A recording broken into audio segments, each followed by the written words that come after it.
Hello, everybody, and welcome. This is the Apostate Prophet. I hope you're having a fantastic day. How is everybody doing? I scheduled the live stream today for 15 minutes later than I usually do, simply because I can.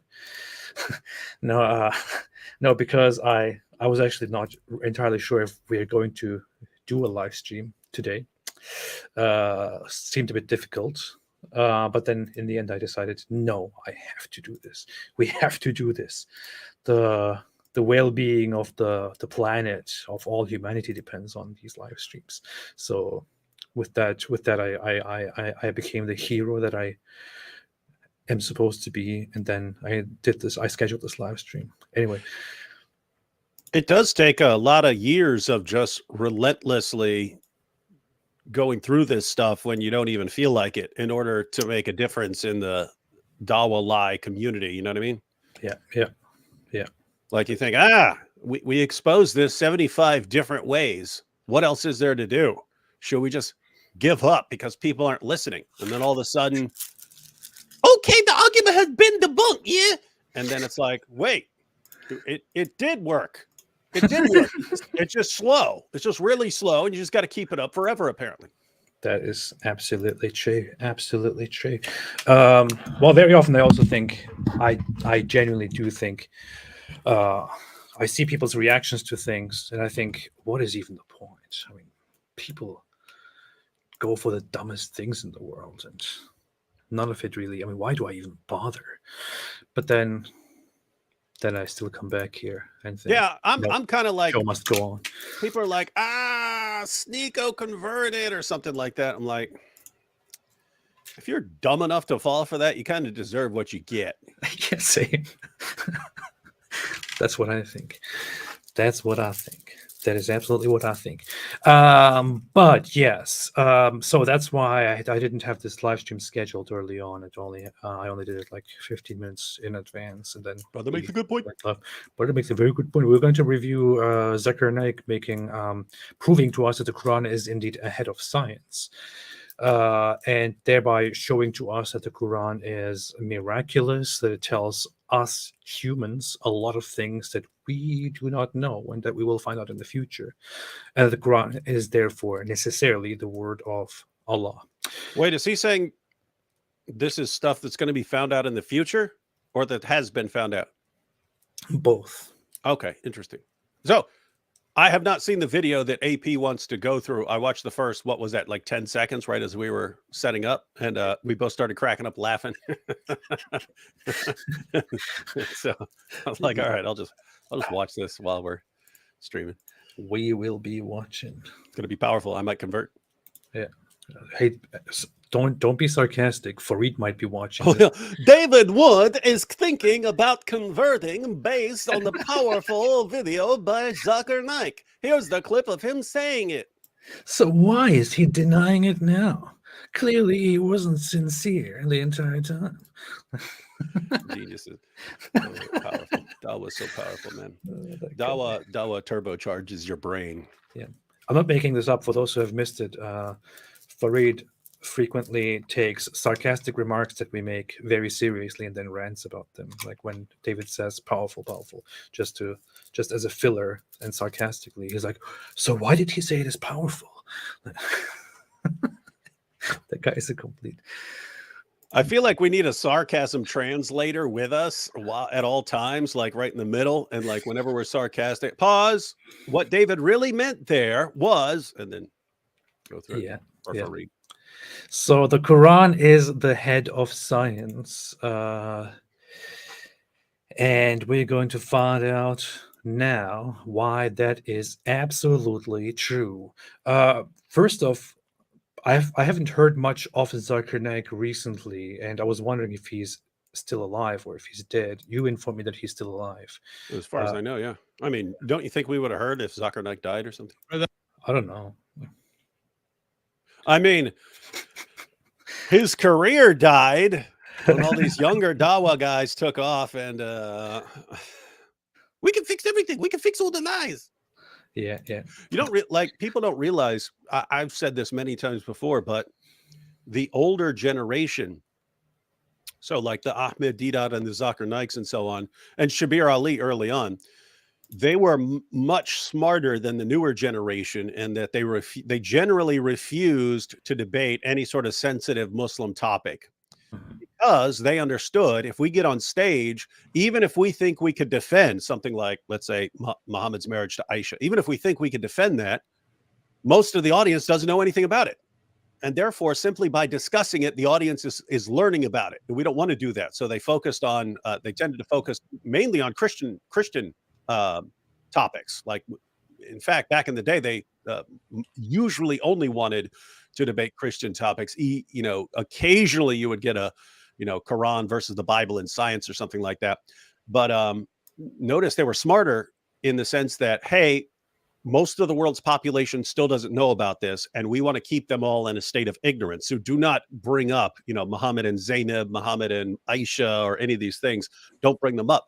But the younger generation comes along and they're like, oh, but we can answer this stuff. We got the powerful Dawah. We can answer this stuff. And then they start addressing it and answering it, not realizing other people are watching going, whoa, so it does teach that. Yeah. Whoa, I always heard people say it teach that, but now the Muslims are admitting it. And then, they eventually go full Daniel Hakikachu, and his followers are cheering him on. Yay, brilliant defense of child marriage, Daniel, which most people still didn't know that we defend, but now they do. And so one big epic disaster. It is fantastic. It's funny that Zakir Naik spent decades Look at this. Look at this. Zakir Naik versus a 9-year-old Christian boy who's definitely who's a full-grown man according to Islam. Why shouldn't I debate him? He's a full-grown man like Aisha. I find it so funny. I just search for Zakir Naik and I see these videos, and like Rahul debates with Dr. Zakir Naik. Who is Rahul? It's just some random guy.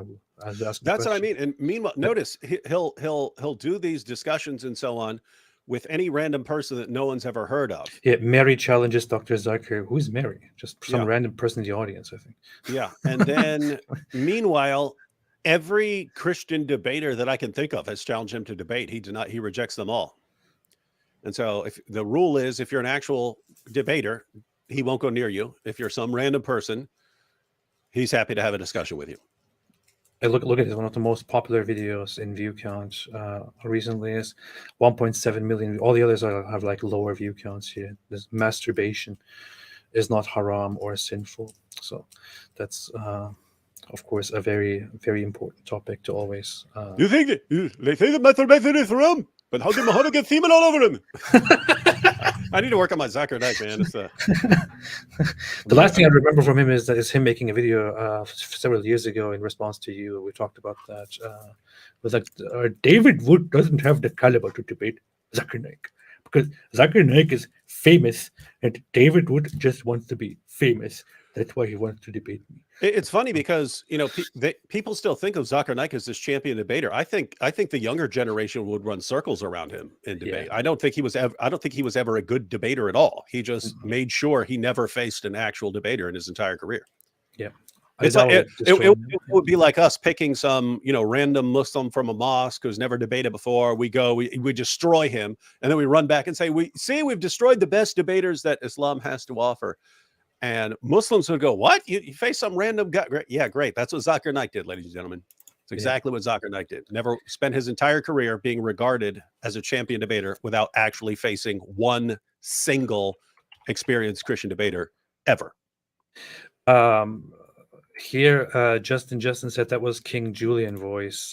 King Julian, the character from Madagascar. Actually, King Julian's voice is spoken by Zakir Naik. You didn't know this, but yeah, Zakir Naik is the voice actor behind King Julian in the Madagascar series. I'm not familiar with that one. Yeah, you should be familiar. It's amazing. That's one of the animated, right? Yeah. It's the only one where Zakir Naik acts as a voice actor. Is that the one with Chris Rock? I'm not sure. I'm trying to think of it. I don't know. It's with those. Yeah, I don't know. Anyway, so let's start looking at this video here.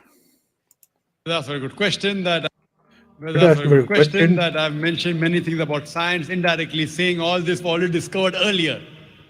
And if Quran says something and after science has discovered, so what's the use? Can you tell me something which science hasn't discovered? Brother, that's the reason the Arabs were advanced in the field of astronomy. Why? Because they read the Quran. That's the reason the Arabs. Now, they read the Quran, and it's just impossible to get through these first moments here without. Guys, when you think of the most advanced people in the world in astronomy, who do you think of? Arabs. And how did they become the leading astronomers? The Quran. They just read the Quran and they went out and they already knew it all. They already knew how the universe worked. You know, sunsets in a muddy pool. And look at the reasoning. Look at the reasoning. He goes on. He goes on to justify this. Because they read the Quran. The Quran has a lot of information on astronomy. So when they read the Quran, they try and do more investigation. They do more research. And that's how they come to know. Quran is a... So, okay. They say telegraphic message? I don't know why he says that. What way is he? Telegraphic message. It's a telegraphic message. The Quran is a telegraphic message of science for the readers, and that's why the Arabs back then were very advanced in this. I feel like I'm listening to an insane person here, but that is very. The Arabs were not advanced in different fields of science because they read the Quran, and the Quran gave them lots of new information, or I don't know, encouraged them to do a lot of great things. They were vastly, first and foremost, I would say, you can give your take on that, advanced in that at a certain time, many centuries ago, because they conquered a lot of regions and a lot of cultures where science was advanced, and they took from those cultures and they translated and researched and analyzed and preserved texts which were advanced far beyond Islam, which the cultures that they conquered already had. So the Muslim scientists, not Arab scientists, the Muslim scientists simply built on what they had there. Sure, they also had a motive of researching and finding out the truth and thinking, maybe even in connection to the Quran, thinking Allah gives us all these signs, let us research all these signs, they are amazing and all that. But they didn't read the Quran and thereby obtain this amazing knowledge of the world around us. Yeah, there's a pattern over and over again that Muslims would conquer. They'd conquer an area. They would get access to the information that area had, and that might be information about mathematics, philosophy, science, and so on. And then the people who are interested in that, the scholars who are interested in that, would have to go and ask the Muslim leaders, can we do some investigating into this stuff to see if it can benefit Islam? And they would get permission. Yes, you could go and look at these works of philosophy to see what benefit you get from Islam. And then for a brief time, there would be a flourishing of something like philosophy or science or mathematics in the Muslim world. It inevitably was strangled. It would inevitably be suffocated. Why? Because there's this additional pressure on it to not be going beyond what Allah has said. Let me give you an example of this because it ties into what Zakir Naik is saying here. Read a couple passages from the Quran real quick. So Surah 20, verse 53, he who has made for you the earth like a carpet spread out. So the earth is like a carpet spread out. Surah 71:19, and Allah has made the earth for you as a carpet spread out. Surah 88:17 through 20. Do they never reflect on the camels and how they were created, the heaven, how it was raised on high, the mountains, how they were set down, the earth, how it was made flat? So that's obviously something you would want to interpret if you're a Muslim, or come up with some alternative translation or something like that. But in Tafsir Jalalain, the two Jalals comment on that very verse, saying that the earth, how it was made flat. They comment, listen to the commentary, because this gives you the attitude of the actual Muslim, the experts in the Quran, how they were interpreting these, claims of scientists. As for his words, sutihat, laid out flat. So this is Tafsir Jalalain, commentary on Surah 88, verse 20. As for his word sutahat, laid out flat, this on a literal reading suggests that the earth is flat, which is the opinion of most of the scholars of the revealed law, and not a sphere as astronomers have it, even if this latter does not contradict any of the pillars of the law. So they're saying, notice what they're saying. They're saying you've got the astronomers and they say one thing, but those of us who are experts in the Quran, we know they got it wrong. And so they would let these guys go out and do their studies for a while. But notice there's always a conflict. There's the scholars of the Quran saying, hey, you guys are getting it wrong over there in science. And somehow Zakir Naik seems to think that reading the Quran is what made you the scientist. Yeah. And notice the citation here, Tafsir Jalalain, that is from the 16th century. It is by Jalalain refers to two people named Jalal. The first one who wrote it, the other one who went over it after the first one died. Those two people both had the name Jalal, which is why it's called the two Jalals. And their interpretation of this Quran verse in the 16th century says that that those people who are scholarly in the correct way do still hold on to the idea that the earth is flat. And when you look at the earlier interpretations of the Quran, even when you look at Tabari, you find lots of instances where they strictly defend and reference primitive ideas about cosmology, such as that the sun actually goes somewhere and actually sets in a certain spring, and then they're discussing whether that spring is a dark spring or a muddy spring or a hot spring, and so on. So what Muslims actually got from reading the Quran was that the earth was flat, not that there is this giant universe out there which we need to study. Yeah. See, the book of science only on one subject. In medicine, one subject only requires volumes. So if that way the Quran is, this Quran, most of the human beings, they don't like to read. Oh, such a big book.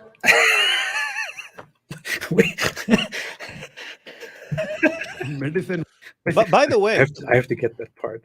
Yeah, that's a beautiful The book of science. a big book. In medicine, one subject only requires volumes. So if that way the Quran is, this Quran, most of the human beings, they don't like to read. Oh, such a big book. So if God Almighty wrote in detail, then even a big building, you will require thousands of buildings to contain the message of the Quran. Thousands of buildings to contain the message of the Quran. Oh boy. I agree with him on one point. A lot of people don't want to read the Quran, especially a lot of Muslims really don't want to read the Quran. They think but it's not because it's a very big book. Now, people don't say, No, it's a not. very big book. No, it's a tiny book. I mean, it's Yeah. this. It's large print here, and this is it. This is it. This is Yeah, all. for comparison, I think it's about 2/3 the size of the New Testament. So not the Bible, 2/3. yeah. It's smaller than the New Testament. The New Testament is about a quarter of the Bible, and the Quran is smaller than that.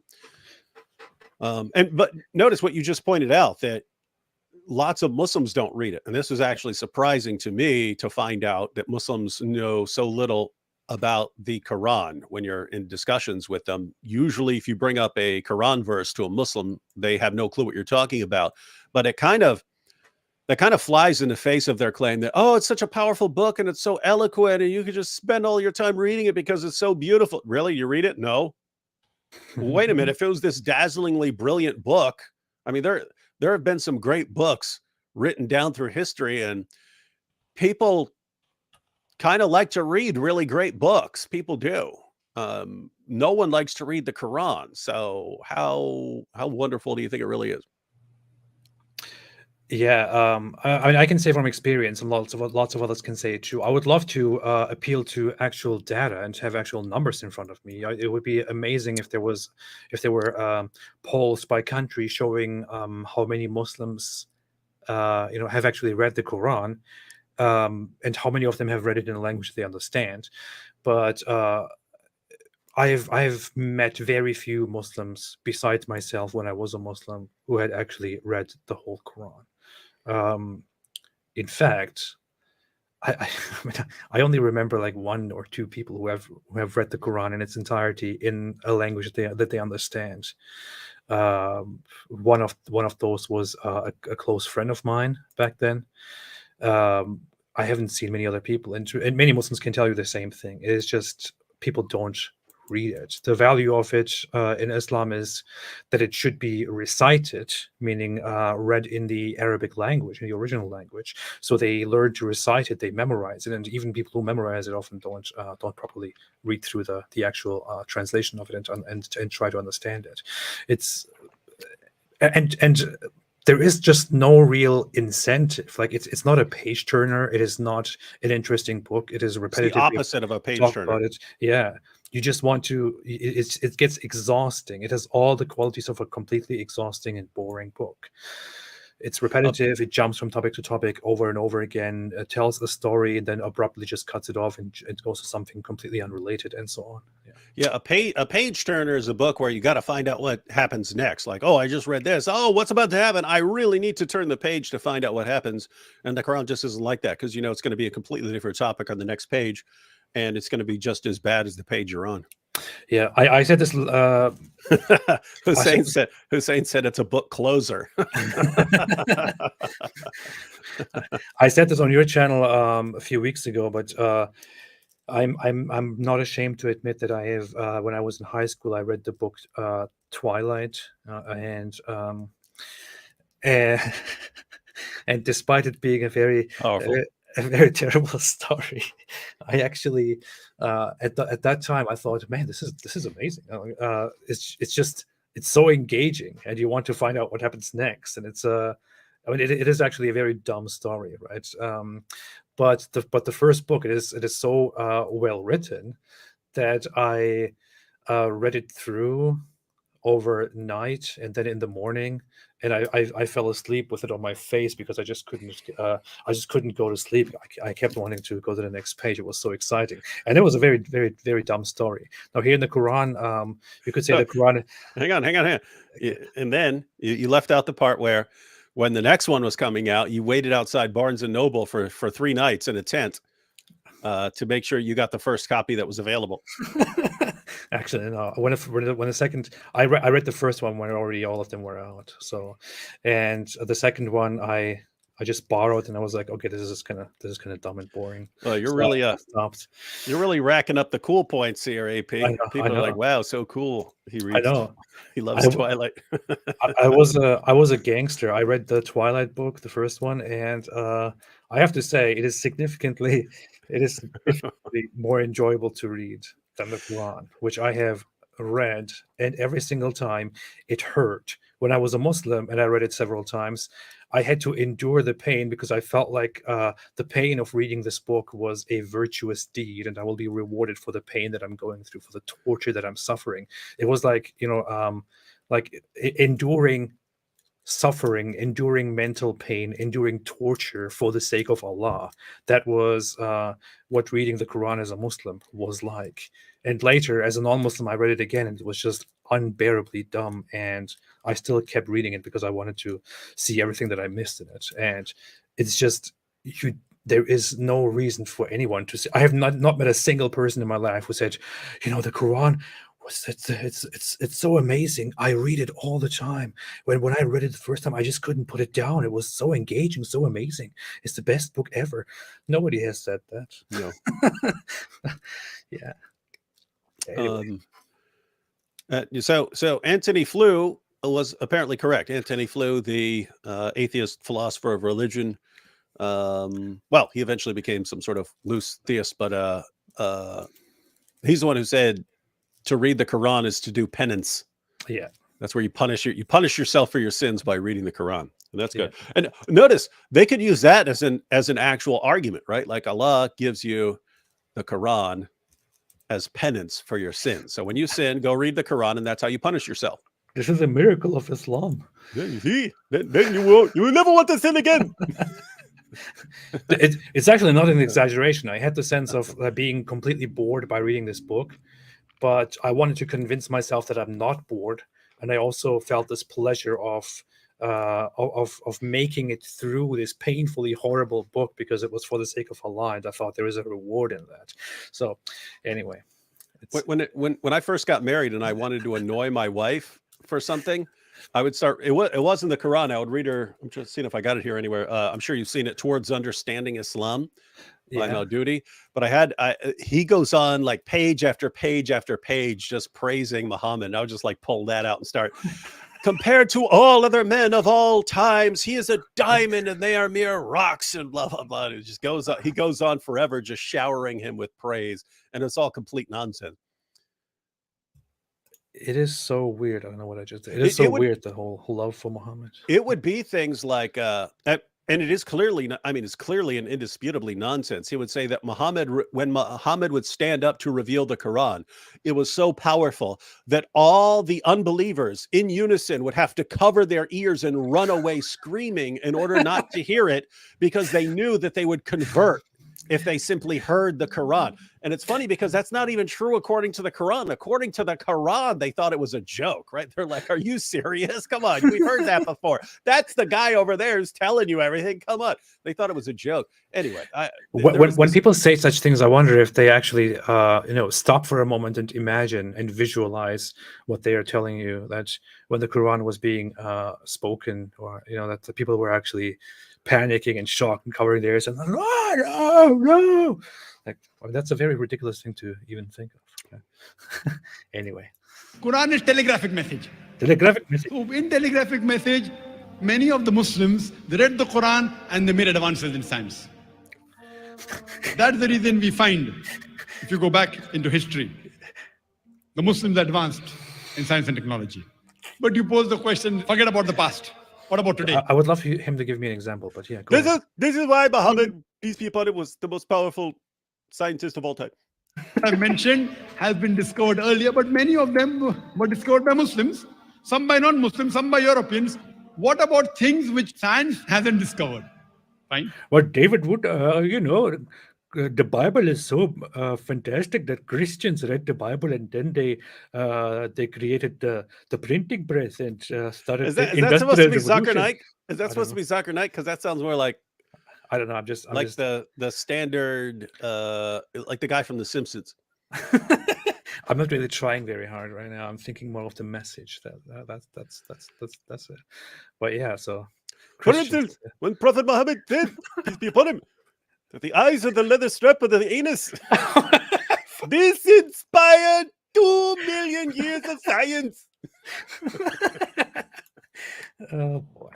Oh boy, yeah. That's a hadith where it actually said, where Muhammad actually says that the eyes are the leather strap of the anus. Yep, that's very profound. Think about that. You can spend your entire life meditating on that. Yep. Absolutely. That's what the Buddha did too, by the way. First, I'll tell you those things which science hasn't established, but yet there are high chances. Science hasn't established. I was just talking about this in a different live stream, but there was a Muslim there saying, the stuff that, so the miracles that Muslims have pointed to now apparently aren't very good, but more stuff's going to come in the future, which confirms the Quran. And so. Well, let us see what he says now. And has testified, and I believe in it. For example, Quran says in Surah Shura, chapter number 42, verse number 29, that it's Allah subhanahu wa ta'ala who has created the creatures in the heavens and the earth and has placed creatures in them. The Quran says there is life besides this earth. Today, science hasn't proved there is life besides this earth. Scientists say there are high possibilities that life will be there. As long as you say it like this, the crowd will believe you. Okay, so when the Quran says, oh my God, I can't even believe when the Quran says, when the Quran speaks of Allah creating all of the creatures, all of the creation in the heaven and the earth and the heavens, or heavens and the earth, whatever. Does that to you sound like the Quran is describing extraterrestrial beings on different planets? Klingon. Or does it sound like the creations that the Quran already mentions, like the humans and the jinns and the angels? What does it sound like, David? Am I getting this wrong here? Yeah, it's aliens, man. Wait. Oh, we combine this with the interpretation of Zakir Naik and Muhammad.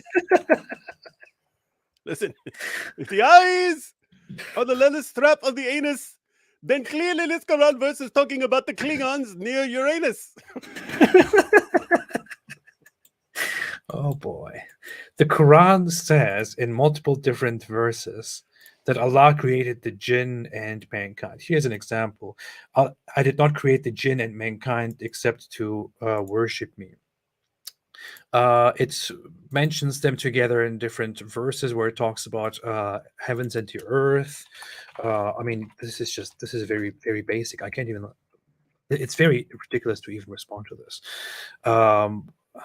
The creation of the heavens and the earth is greater than the creation of mankind, but most of the people do not know.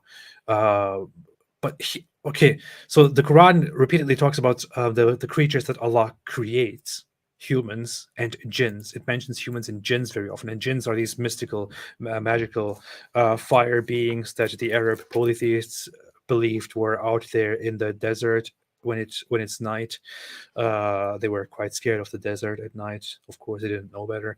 Muslims adopted this whole idea of jinns into Islam, and then actually made it a proper belief that jinns are parallel beings which among us exist, and are made of fire, and they can be good and evil, and they will also be judged just like humans. And for some reason, the Quran was only sent to humans, not to jinns. But yeah, that is what the Quran means when it talks about the creation between in the earth and the heavens. How in the world does this hint at extraterrestrial beings outside of this planet? How in the world does it have anything to do with that? Now, you could say, if we do indeed one day make contact, and he's right about one thing, it is I mean, NASA and others say that it is very unlikely that life is only on this planet, and it's extremely likely that, given the circumstances of the universe, that there is life on different planets, and it's a matter of time until we make contact. But if it happened that we suddenly made contact with beings outside of this planet, you could say those are included in Allah's creation, but you cannot say that these Quran verses clearly point at extraterrestrial beings. That's complete nonsense. Yeah, let me. I think he quoted 42:29. And yeah. So that says, and one of his signs is the creation of the heavens and the earth, and what he has spread forth, in both of them living beings. And when he pleases, he is all powerful to gather them together. So he's taking living beings in the heavens, not as angels and whatever, as extraterrestrials. And I would have to say it would never cross my mind to read it like that. And most Muslims, it would never cross their minds to read it like that. Until, as you pointed out, until they discover extraterrestrial life, and then you see it was right here all along. Yeah. I mean, it's ridiculous. I as a Muslim, I read the same stuff, and I never once thought, the Quran is here clearly indicating that there are beings outside of our planet, on different planets. People didn't even know that there are different planets for the longest time after the Quran came into existence. What are you talking about? That is correct. I believe in it. Science may discover it tomorrow, after 5 years, after 10 years, after 100 years. Quran says, I believe in it. But notice what he's saying. He's claiming that this is what the Quran says. Yeah. It's not clear. This is what Ali Dawah and, well, not so much Ali Dawah as Hamza, who explained it more clearly.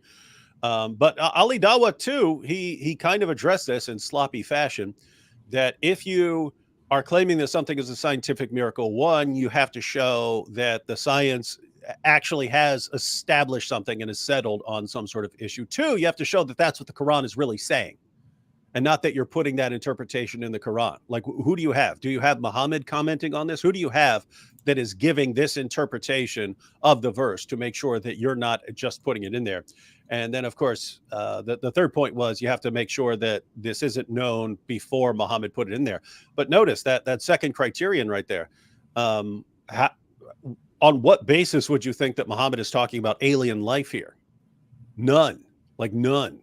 But it is clear it's a miracle. And he's saying it's clear, and I believe it, and we're eventually going to discover life based on this verse. But I asked a very good question. The Quran says in chapter 42, verse number 29. So yeah, he's clearly reading into it and asserting that Allah says that there are extraterrestrial beings when that is not what is being said, and that's just a very big claim to make. I mean, even from a religious point of view, even from an Islamic point of view, you should probably stop for a second and think, can I really make an assertion that Allah is saying what I think he's saying? Can I really go out there and make this claim and speak for Allah? That's a little bit, should be a little bit dangerous by Islamic standards. Yeah, but the thing is, and this is part of the problem,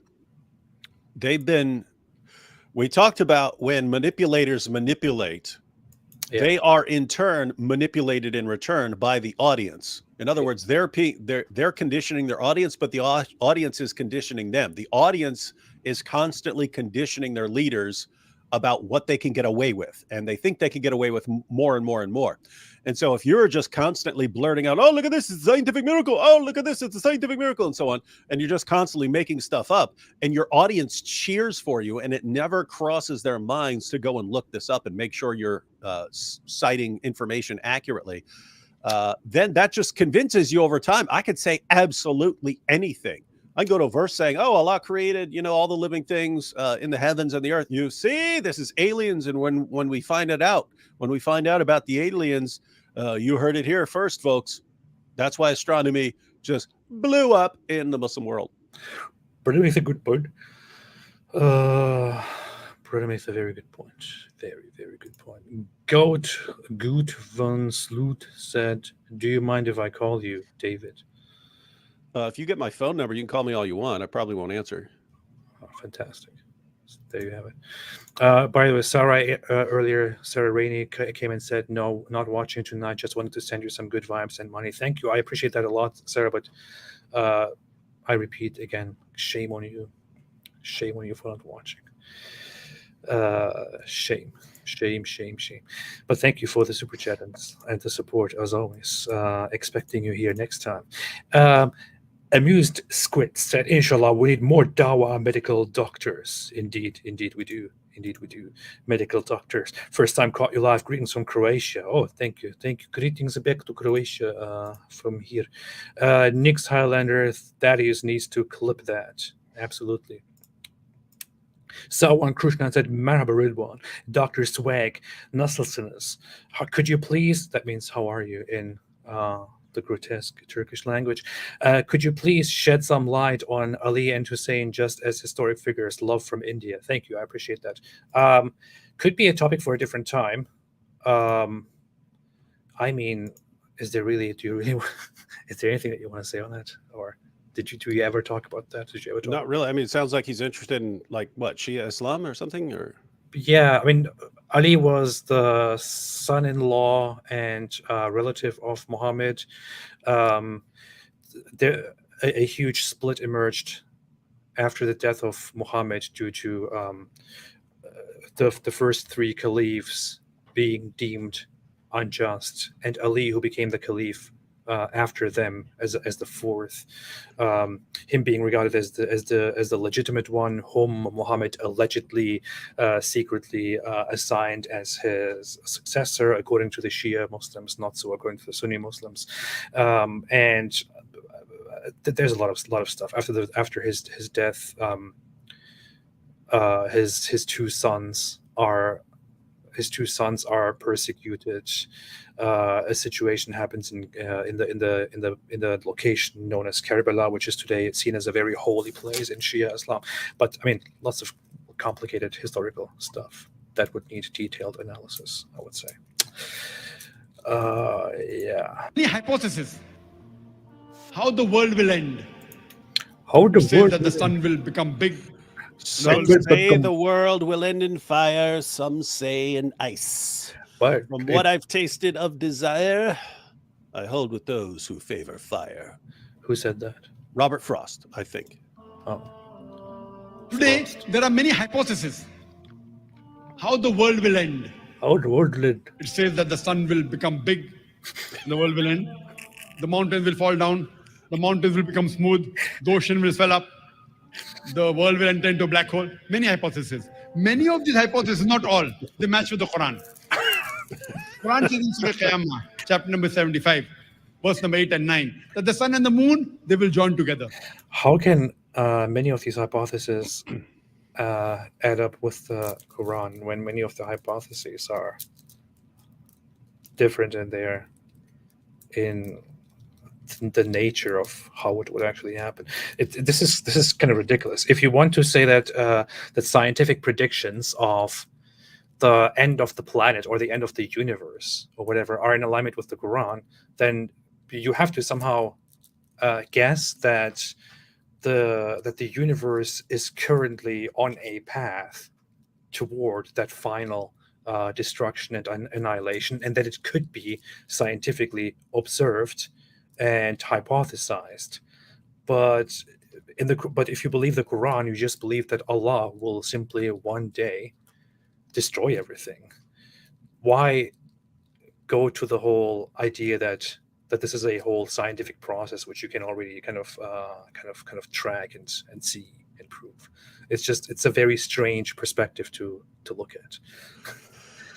It's also dumb because if he's talking about science, if he's talking about science, okay, the sun and the moon are going to unite. Now, what could you possibly mean, right? If he's saying from science, ask a scientist. When you're talking about the sun expanding and and destroying everything, are there going to be people here watching it? Are there going to be people here watching this happen? Why am I saying this? Because that's what happens in the passage. Let me go and read the passage, right? So he asks, when is the day of resurrection? So I'll start in verse 6. That's something Zakir Naik has a problem with, actually reading a passage in context. Surah 75, verse 6. He quoted, I think, Surah 75, 9 or something like that, 8 and 9. So Surah 75, verse 6. He asks, when is the day of resurrection?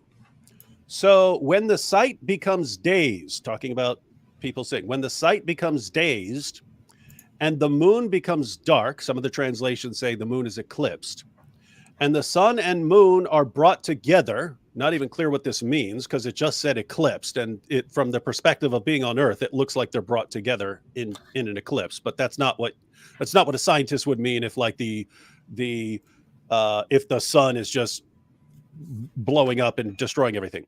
And the sun and moon are brought together. Man shall say on that day, where did it go to? So there are going to be people watching this, guys. According to the Quran, there are going to be people there going, what happened to it? What happened to the moon? What happened to it? Notice the moon is eclipsed, and they're going, what happened to it? What happened to it? Zakir Naik is saying this is referring to a scientific theory about the end of, that wouldn't be the end of the universe, but it would be the end of like our solar system as anyone knows it. Are people going to be there at that point watching this?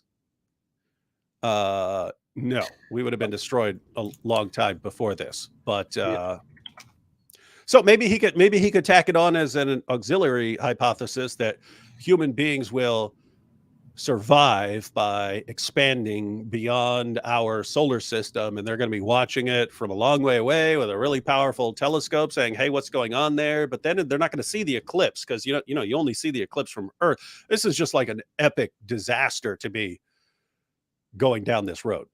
Yeah, absolutely. And by the way, the Quran makes these claims that the sun and the moon can go on a course and they follow each other and they can never join together. So it already presents this whole scientifically wrong idea of what the sun and the moon are and how they move. But here is a hadith which I think of that is just incredibly ridiculous. But by the way, just look at those translations that you just had there. Man will say on that day, on what day? He's saying that the sun and the moon being brought together is the destruction of our solar system, and man's going to be going, hey, well, where can we go? Yeah. No, that will not be the day of your doom, ladies and gentlemen. Yeah. People in Muhammad's time thought that an eclipse was something scary, and Muhammad himself was actually scared of the eclipse, as you can understand from this hadith, which says, it was narrated by Abu Bakr, we were with the Prophet, and the sun became eclipsed. He got up and went to the masjid, dragging his garment in haste. He was hurrying. The people stood with him, and he prayed 2 rakahs as they usually prayed. When the eclipse ended, he addressed us and said, the sun and the moon are 2 of the signs of Allah, with which he strikes fear into his slaves. They do not become eclipsed for the death or birth of anyone. If you see either of them being eclipsed, then pray and supplicate until it removed it from you. So an eclipse here is obviously a very scary situation for Muhammad, and he also tells the followers, the believers, that they too shall take an eclipse as a sign from Allah, as a warning, as a fear-inducing thing, and they should thereby be encouraged to pray and supplicate until it disappears. That is Muhammad's take on science. This, I think, is not very much in agreement with Zakir Naik's understanding of the situation. It doesn't sound very good. So I have to say, but notice, here's the ongoing problem. We're watching this video going, how is this impressive to anyone? Yet we know from experience, just because the tone of voice that Zakir Naik is using, we know that people were standing there going, oh, it's so amazing. Oh my goodness. Oh, wow. Yes, the Quran, it's not just filled with modern science. It's filled with science long into the future. That's why we are the champions of science here in the Muslim world. That's why the entire world, when the rest of the world says, hey, we want to do science, that's why they come to the Muslim world to go to schools in the Muslim world, because the fount of science is the Quran. We can already see the comment section, but this is funny. The comment section, top comment, I'm a Christian-born atheist, and after seeing your series of... How many times have we seen that? Oh, I'm thinking of converting to Islam. Yeah. And you get like an instant, look, 1400. What's funny is this is from 4 years ago. In the meantime, this person probably changed their account name. It's now called Farsi1767. Farsi means Persian. So I'm a Christian-born atheist. Yeah, I'm a Christian-born atheist, and after seeing a series of videos, I'm thinking of converting to Islam. It's really a wonderful and most interesting religion. I mean, are you kidding me?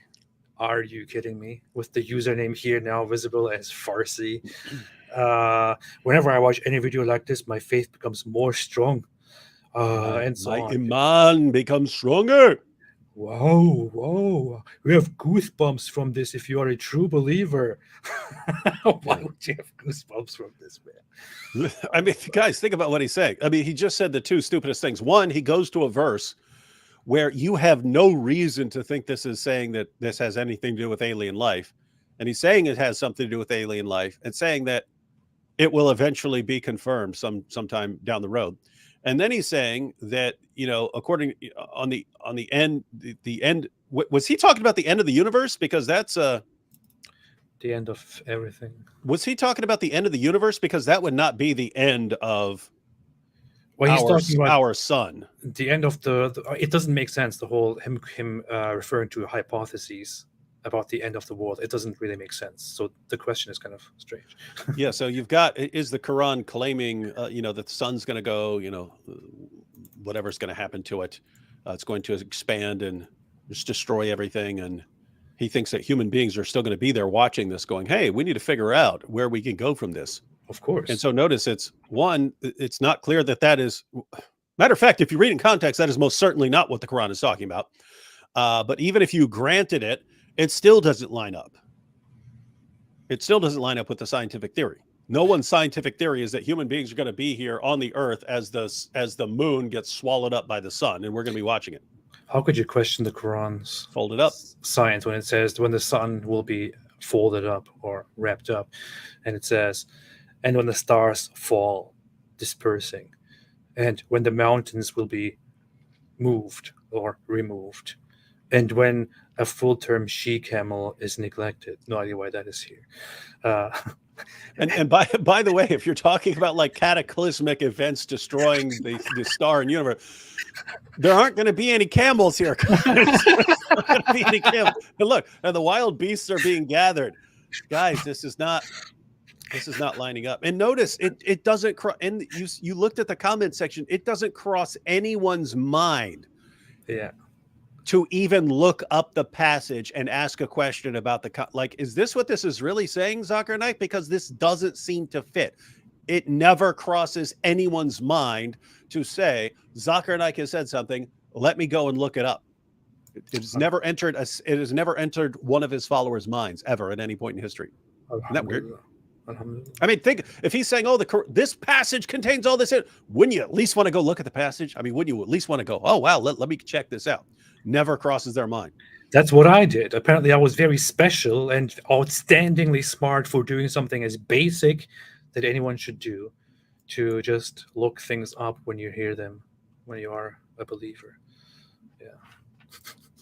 And when the seas are filled with flame, and when the souls are paired, and when the girl buried alive is asked for what sin she was killed, and when the pages are spread, and when the sky is stripped away. How do you strip away the sky?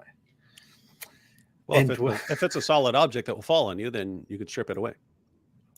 Makes sense. Okay. See? Fair point. In your face. See? If you have been refuted. Will be buried in darkness. If you read Surah Takvir, chapter number 81, verse 1, 2, and 3, it says that the stars will fall down and lose their luster. The mountain. Okay, and how do you combine this with science, dear Mr. Zakir? How can the stars fall down? Where exactly do they fall? What direction do they fall in? How does this happen? I mean, obviously, the people back in the day thought that the stars were these objects that are up there in the nearest heaven, as the Quran describes them. The Quran literally says that Allah places them into the nearest heaven as as an adornment, and to throw them at the rebellious devil jinns who try to sneak up and get secret knowledge from Allah's high council in the Quran's crazy world. But so they thought that the stars are those little things up there, and one day they would of course fall down on you.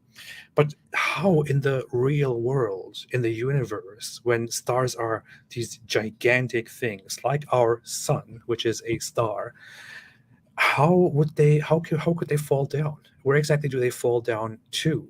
There is no direction that they could actually fall towards, because there is no up and down and left and right. They are floating out there. Where exactly are they falling? This is idiotic. I mean, it's very strange to me that this guy appeals to science, then references Quran verses like these that are clearly scientifically problematic, to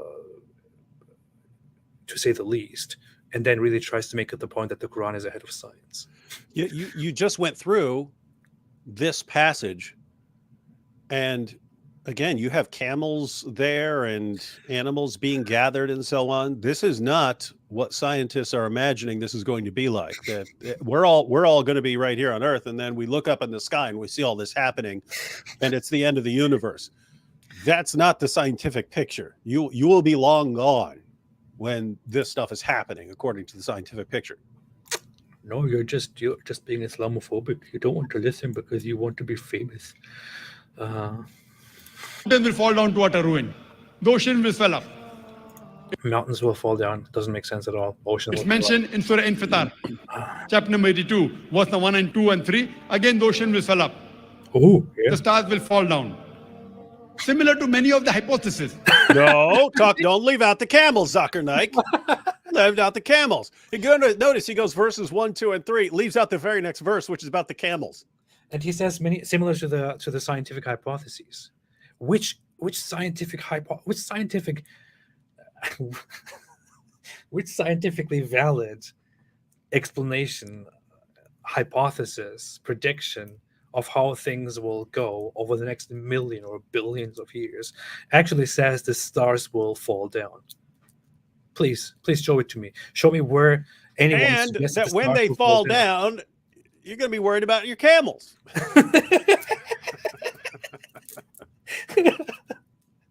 The sun, the giant sun, which is also a star, will be falling down, and you will go after your camel. Here's the thing. The only This is you ridiculous. can there are basically two ways you can use a passage like this, right? One, you could say they're using apocalyptic language, right? Because that it was a thing that people would use apocalyptic language about the end of the universe, and they're just using some really extreme language about all the stuff's going to happen.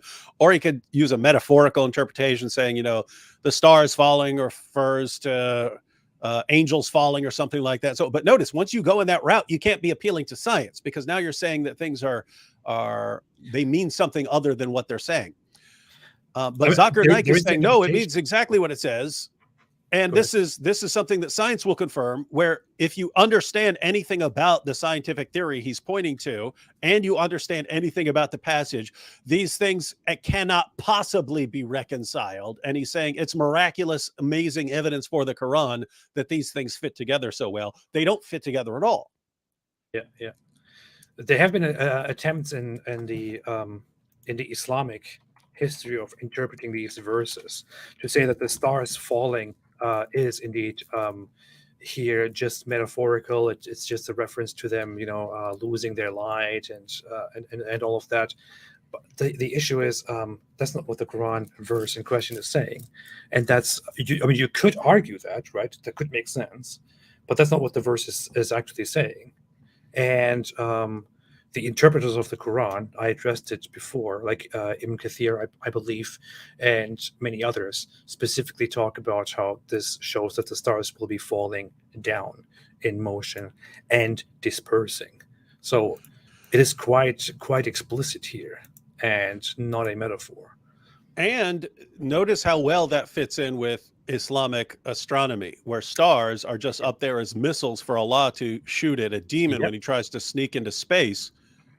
I mean, when he tries to sneak into heaven to hear Allah's plans. And when you see a shooting star, that's because Allah actually hurled one. And when you find a meteorite on the ground, that is an old worn out star that Allah hurled at a demon. And so it makes sense, if you're thinking like that, it makes perfect sense that all the stars are just going to come crashing down like missiles. Yeah. And that's going to be the end of it. And you're going to have to, you're going to figure out a place for your camel. Look at this. We have certainly beautified the nearest heaven with lamps, and have made from them what is thrown. That's the lowest. Oh, that's the lowest ozone there. That's the lowest of the ozone there. And we have prepared for them the punishment of the blaze. So the stars, these little lights, these lamps, are in the nearest heaven. Nearest heaven means lowest heaven, or heaven of the earth, literally. And they are thrown at the devils by Allah's angels. This is what is being described. So the stars are obviously these objects that are thrown at devils that are up there on the heaven of the earth. And of course, it makes sense that Allah would make them all fall down on us when the day comes, which is just ridiculous. Ridiculous. I will make sure to find them and kick them around when they start falling down. Well, EP, if the sun can fit in a muddy pool way out west, I mean, it's a problem with stars being small too. Come on, think, dude. Yeah. Think. All right, go ahead. You have a point. I didn't think about that before. Powerful. I have to rethink everything now. I believe in it. I believe in it. Quran further says in Surah Anbiya, chapter number 21, verse number 104, we have created this creation, we will destroy it and create a new creation. Science hasn't discovered that yet. Quran speaks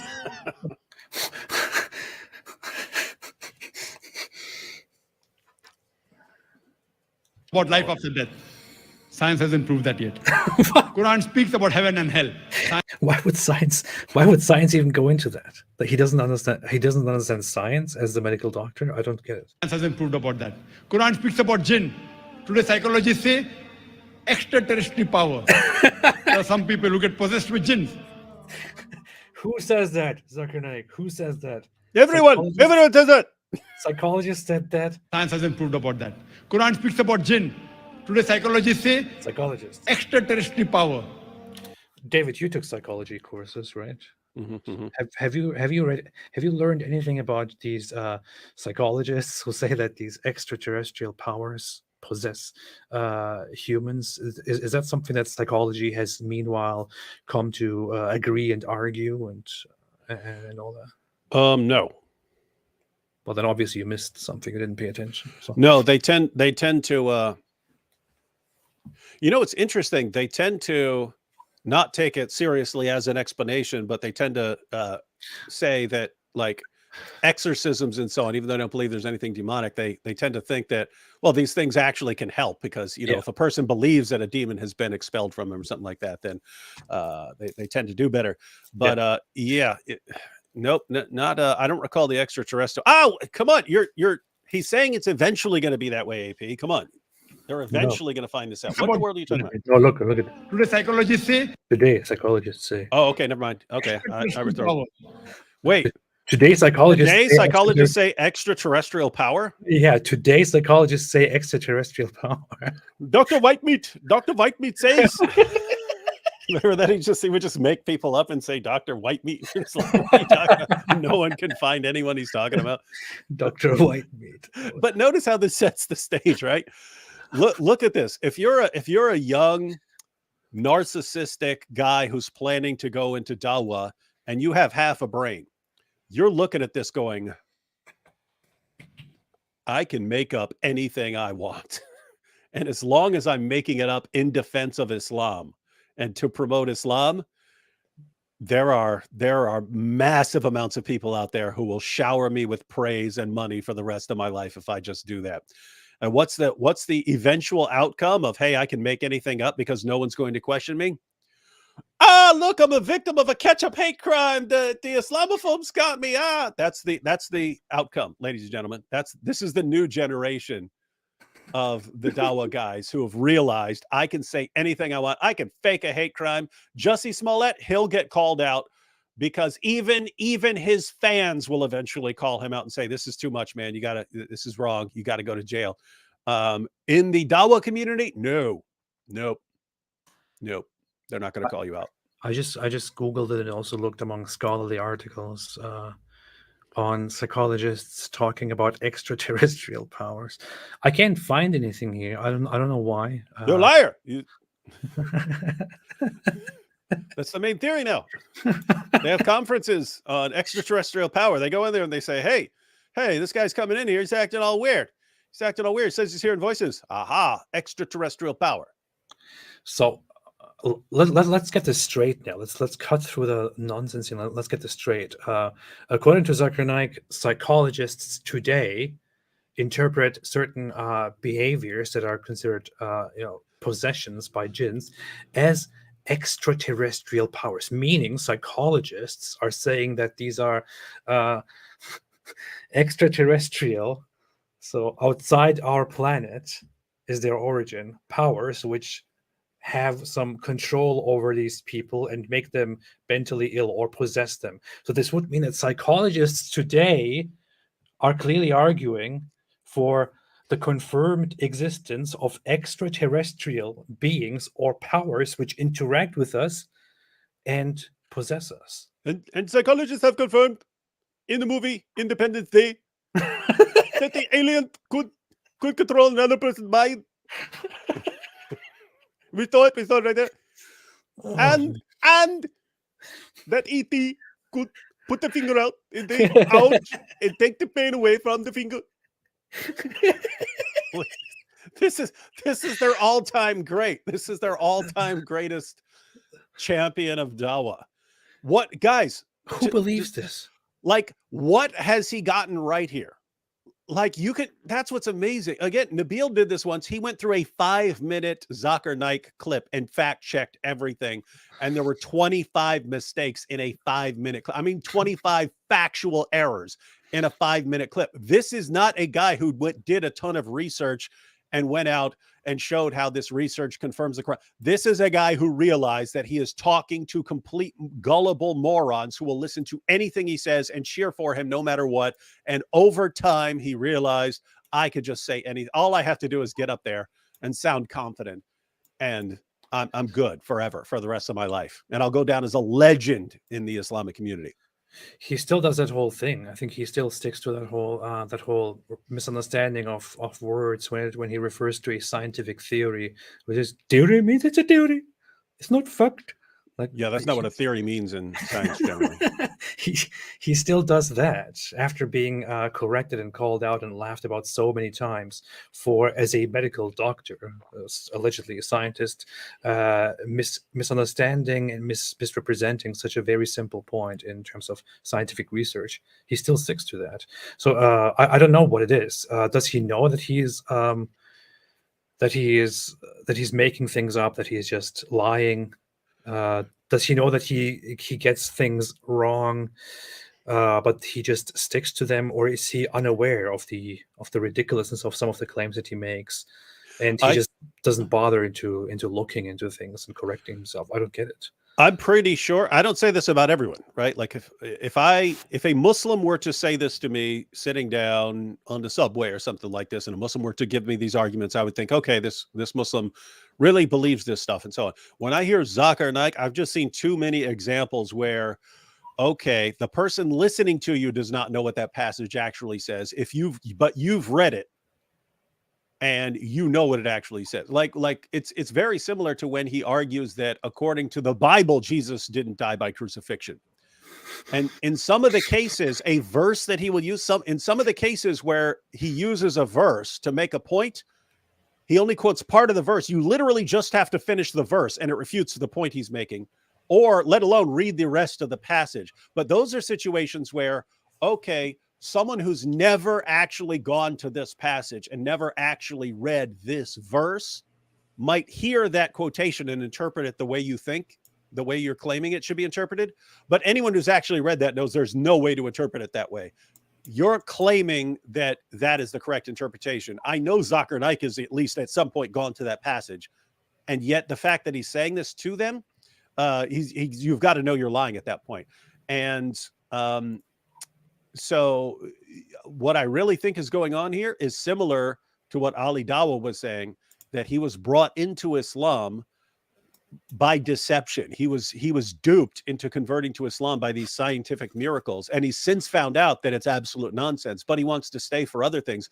But notice, even according to Ali Dawah says Allah used the deception of the scientific miracles to bring him to Islam. So in Ali Dawah's mind, that deception was good because it got him to Islam. I really think a lot of these Dawah guys are along those lines. I mean, think about it. I mean, the perfect preservation, they all knew that was total nonsense, right? But they still said it. I mean, if you know anything, I mean, at least the people like Yasser Qadi indisputably knew that was a lie, that perfect preservation of just one Quran. They all knew that was a lie, yet they rolled with it. And so they really seem to be thinking in terms of, okay, well, you're going to heaven if you're a Muslim, you're going to hell if you're not. And therefore, even if I lie to you and deceive you to get you to believe in Islam, I'm deceiving you into heaven. So what's the problem here? And so I think they just believe that it's entirely justified to lie to people. Yeah. It's crazy, man. It is crazy. It's powerful, though. It's Dawah. It is pretty crazy. It reminds me of him when it comes to the scientific theory thing. He's like, it's a scientific theory. It's a hypothesis. Like a scientific theory and a scientific hypothesis are they are two completely different. They are two different things. They are actually two different things. And he's there and he's like, I'm a scientist. I'm a medical doctor. It's a hypothesis. It's a theory. Theory means it's a theory. It's a hypothesis. Like, that doesn't make any sense. You should know this as a medical doctor if you want to use your credentials and your status there. The guy is weird. They now make Qurans in chronological order with pictures, said Happy Camper. Nice. They should. I've been advocating for that for years. That's very helpful. Just putting the Quran in chronological order. The problem is there's disputes about some of the chronological order of some stuff. Yeah. And there's the question of did they just, like I'd have to see one, I don't know. Like, did they just put the general chapters in order? Or because some of the chapters it will say, this chapter was revealed at this time, but this verse was revealed at a different time. So be interesting to see how they. Yeah, some chapters have verses that were revealed while a later chapter was being revealed according to the tradition. So, but I do I think I got a digital version of a chronological Quran that is that tries to do that, but it's kind of weird to read. Certainly helps for purposes of knowing what's been abrogated by what to have a chronological Quran. That is correct. Paragon of Excellence says, why shaitan be farting on Allah? Sahih Bukhari 608. This is a very legitimate question. Which one exactly are you referring to? Which hadith? Let's see. Sahih Bukhari 608. Did you see that? Did you see the clip that's been going around recently of that Muslim scholar talking about the Satan farting when he hears the adhan and so? No, I heard stuff like that throughout my life. I mean, he spends an entire video talking about it. You can make Satan pass wind through his anus and stuff.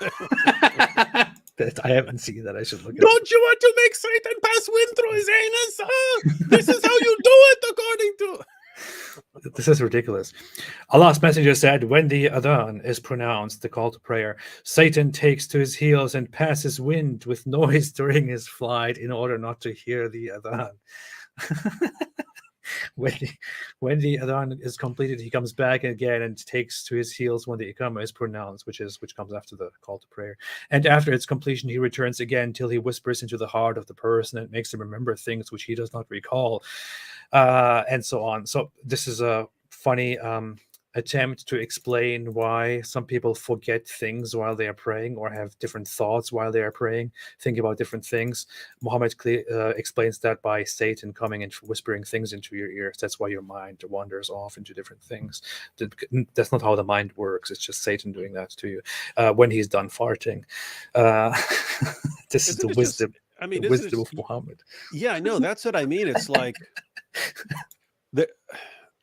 he's trying to explain things, but he uses the level of description that like a 5-year-old who just found out about all these bodily functions would use, right? Yeah. It's something little kids would do, describe everything in terms of farting and Satan peeing in your ear and stuff like this. Like it's like something you would tell to a 5-year-old.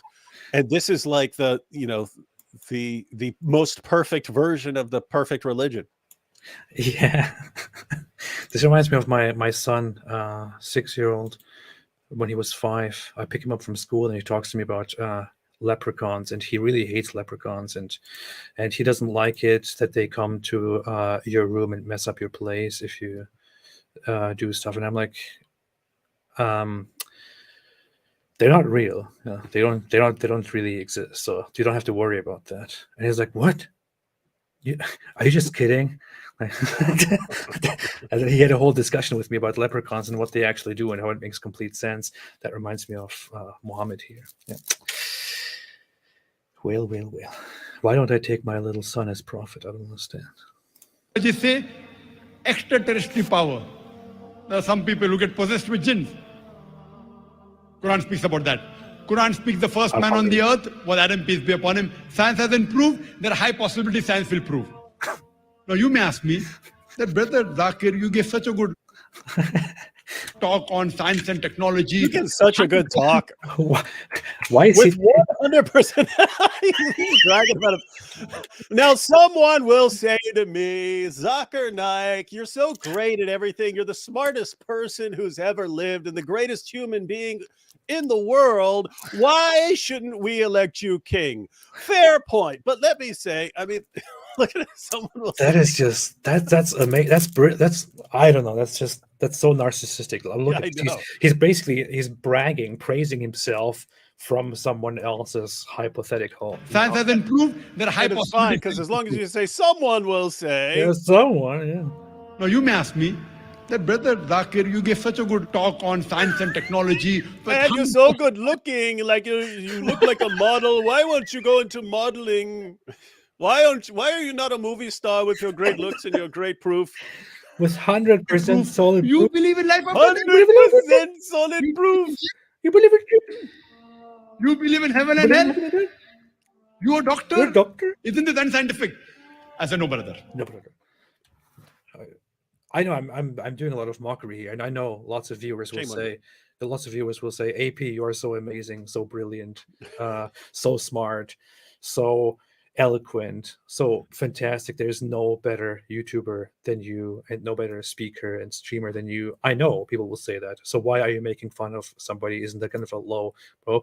But I'm just doing that because I like it. Yeah. Yeah. See how easy it is? See?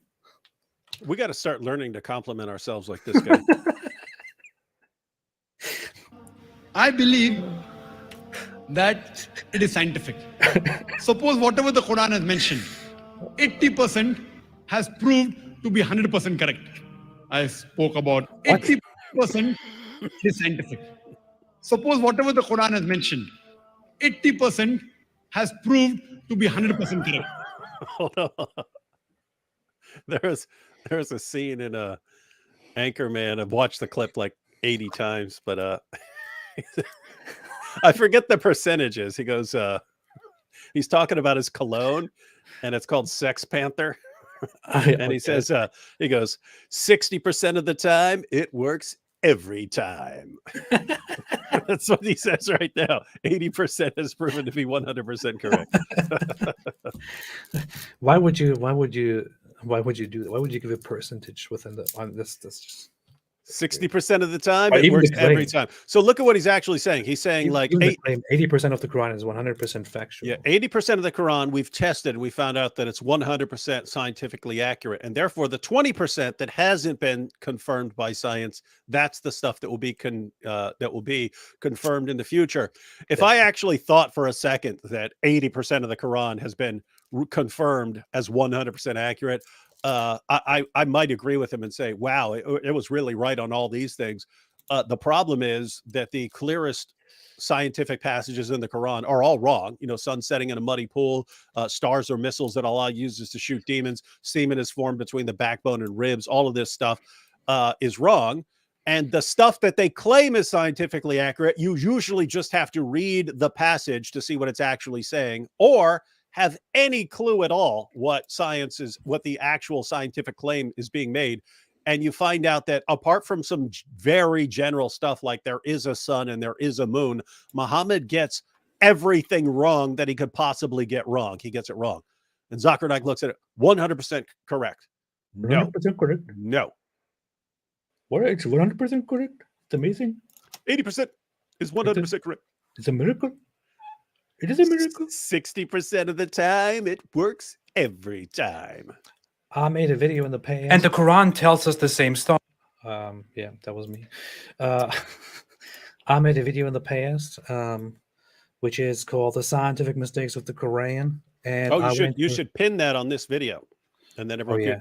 if there are new people, because that's 4 years. Gosh, it's been 4 years since you made that. I remember you making that. I know, that's insane. That's 4 years ago. I worked for months on this one video. I worked for months on it, writing it, putting it together, editing things out, putting new things in, researching, recording it, putting it all together, and then editing the whole thing,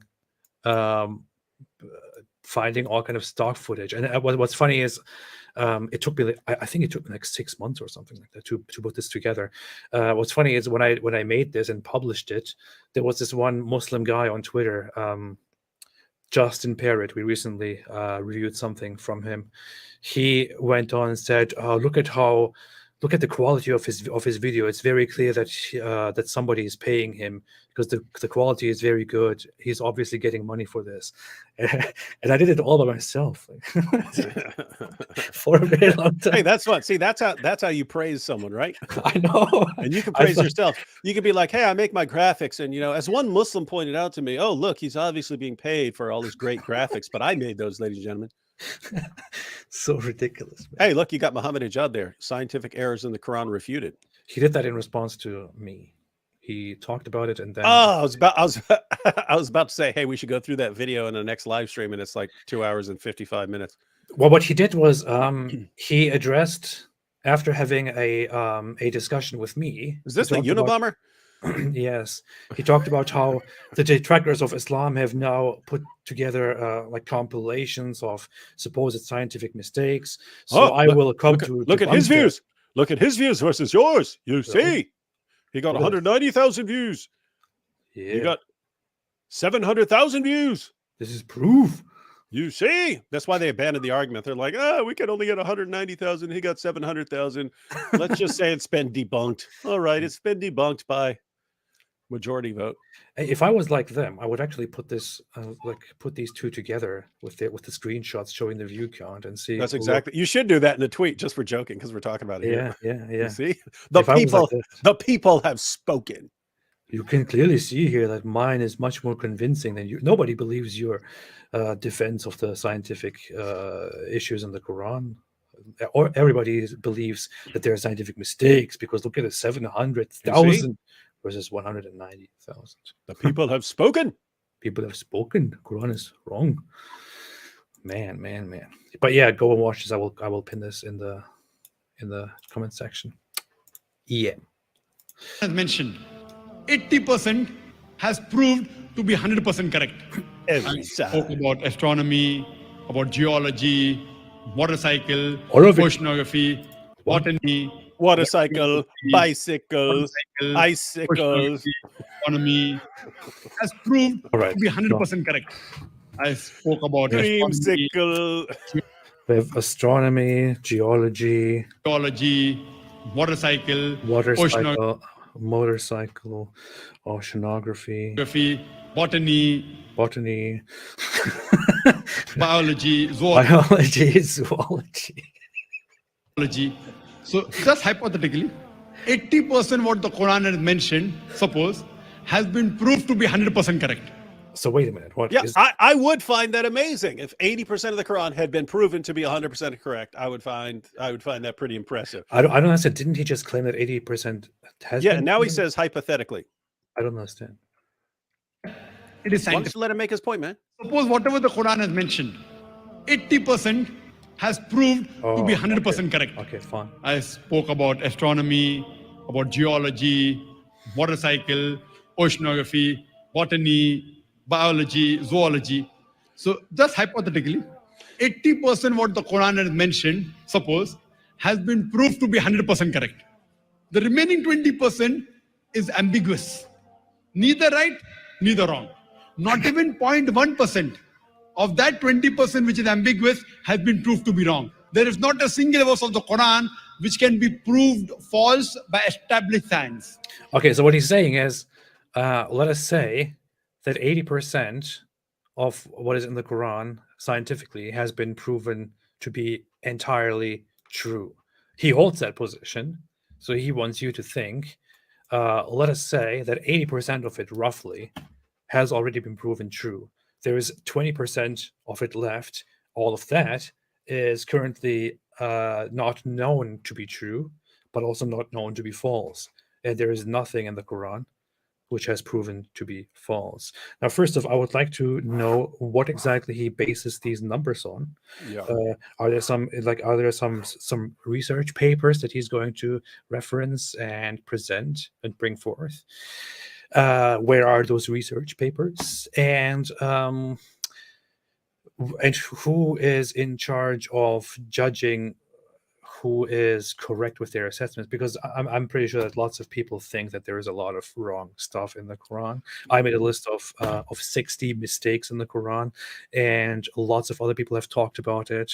You can read the Quran and read the Quran and compare it with basic scientific knowledge when it comes to how mountains came into existence, how the sun moves and the moon, and what stars actually are, embryology, lots of things. When it comes to the animals, you can see that the Quran is obviously wrong. But of course, the problem is, once you find that the Quran is not consistent with science on a scientific topic, what you do then is to say, well, okay, we don't understand this. It's not wrong, We're just misunderstanding it. This means something different, so it is therefore ambiguous, and we will find out in the future.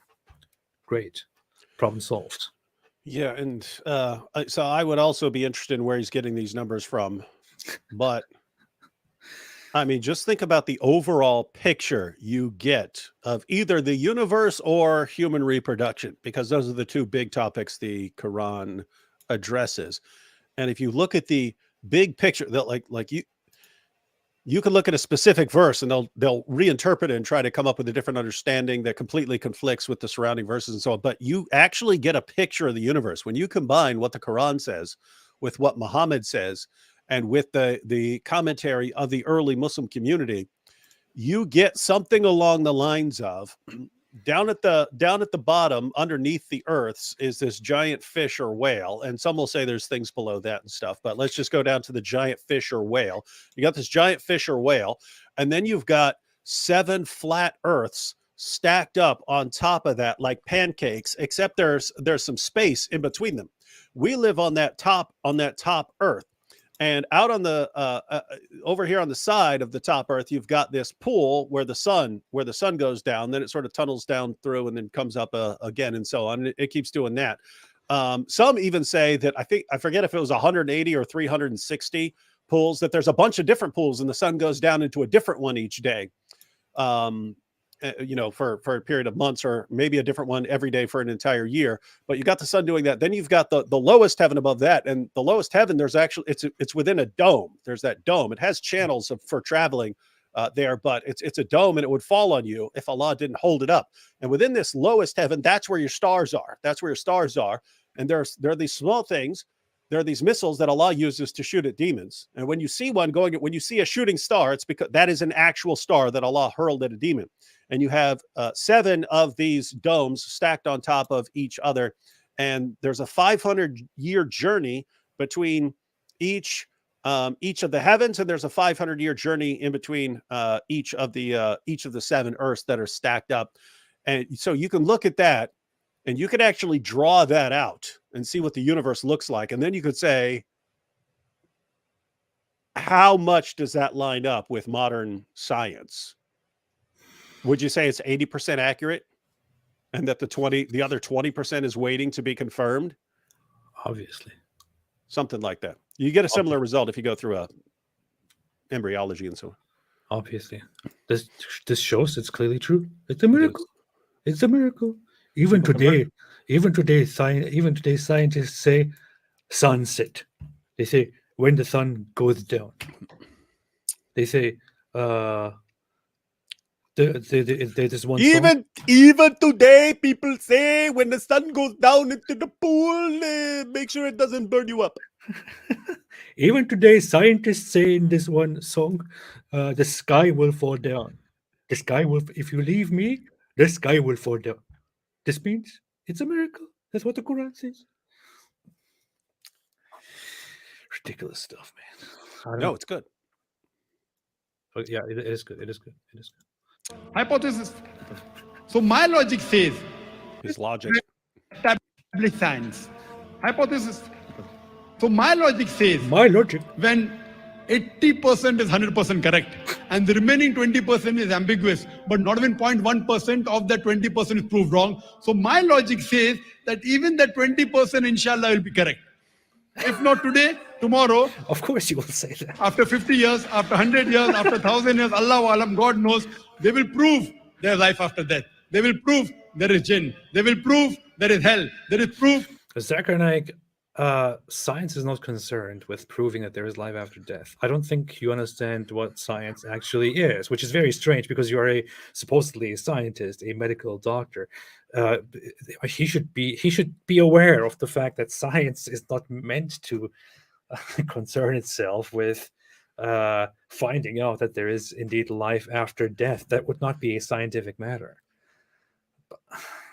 Jeez, I don't even. Play that math part again, because I'm going to show you what it just reminded me of. Suppose 80% is 100% correct. That means the 1% of the 20% is 100% false. Hypothesis.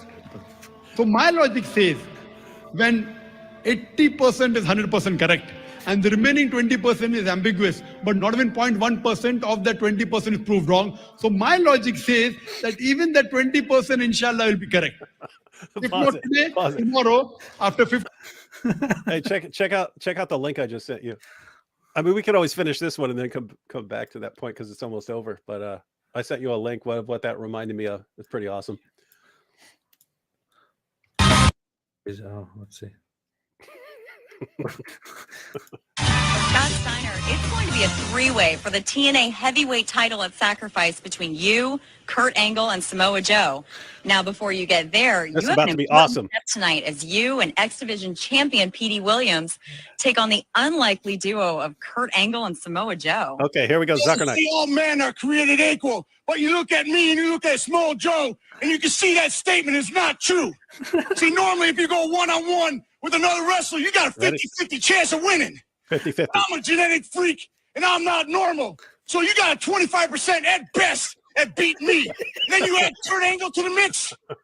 Your chances of winning drastically go down. See, the three-way at Sacrifice, you got a 33 and a third chance of winning. I got a 66 and two-thirds chance of winning because Kurt Angle knows he can't beat me, and he's not even going to try. So, Small Joe, you take your 33 and a third chance minus my 25% chance, and you got an 8 and a third chance of winning.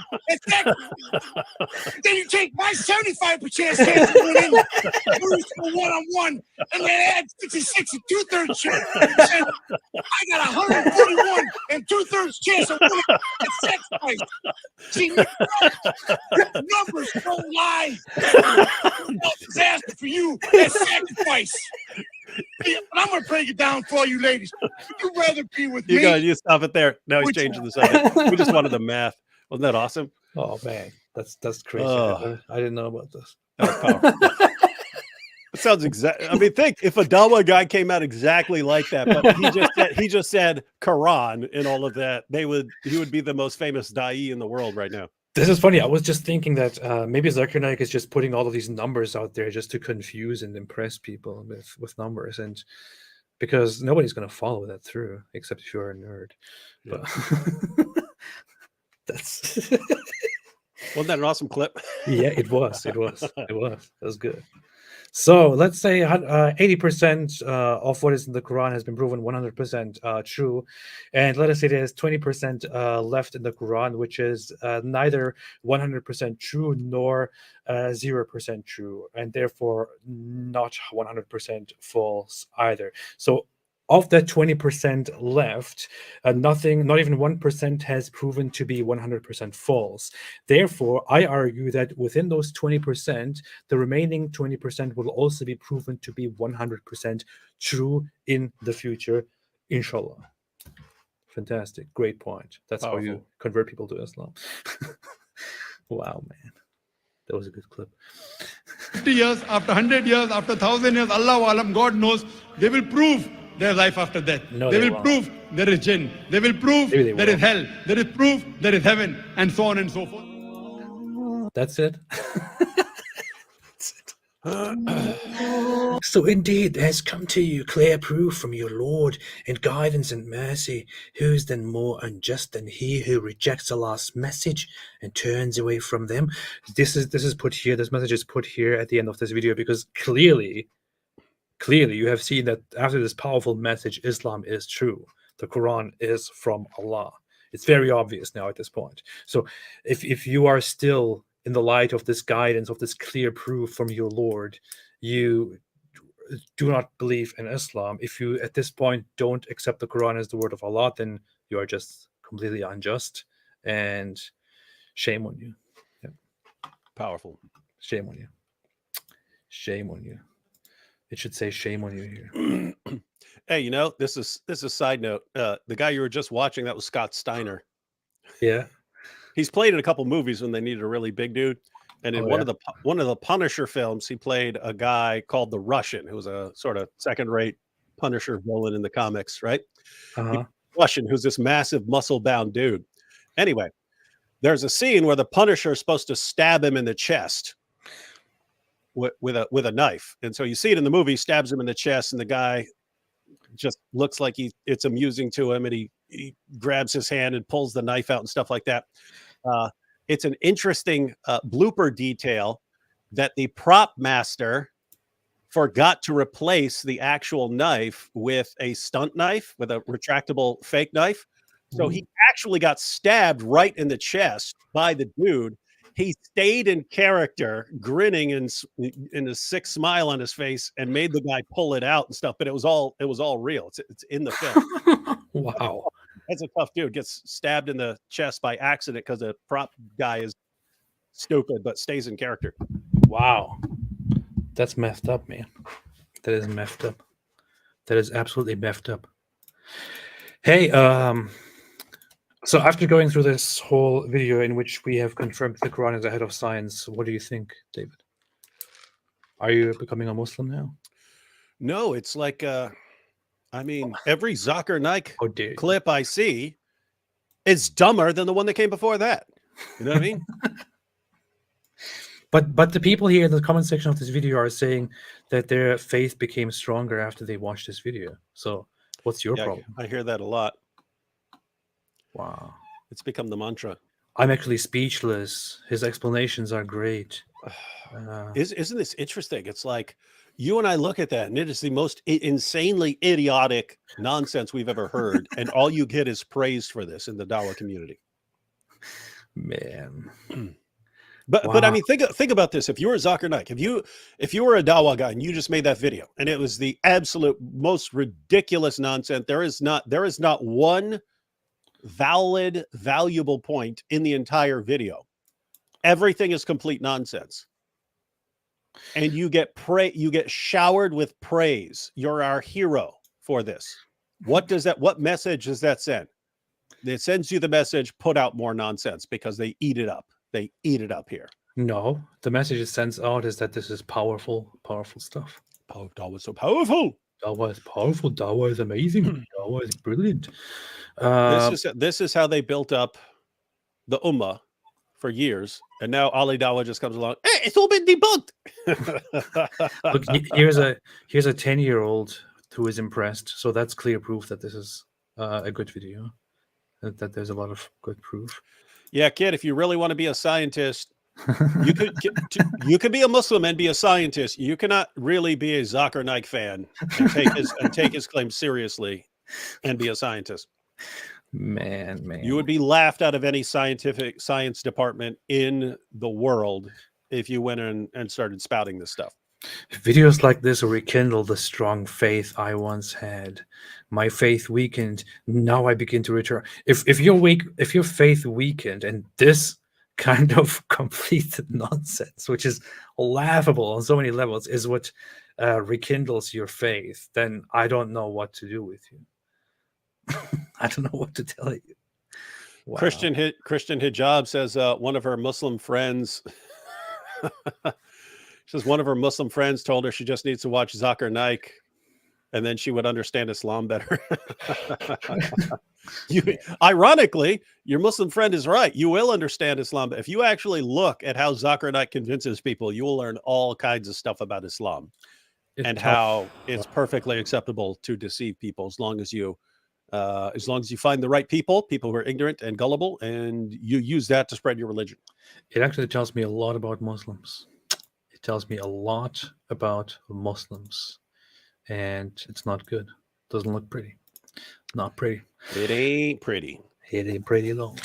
Daryl said additional jizya payment. Oh, thank you, Daryl. Thank you, Daryl, for the jizya payment. Thank you. I appreciate it. I'll put it to good use for this channel. I appreciate it very much. House of Hikmah, the kid, said, look at these nerds talking about science. Isn't he like 12 years old or something? Yeah, he's a total little nerd who, yeah, I don't even know what to say, man. You can't talk about kids too much because you don't want to ruin their self-esteem. Yeah. And it might also but if I were to talk to him and tell him what a pathetic little loser he is, then it would break his heart. So I won't say those kinds of things. I'll just point out that he is young. Yeah, don't do it.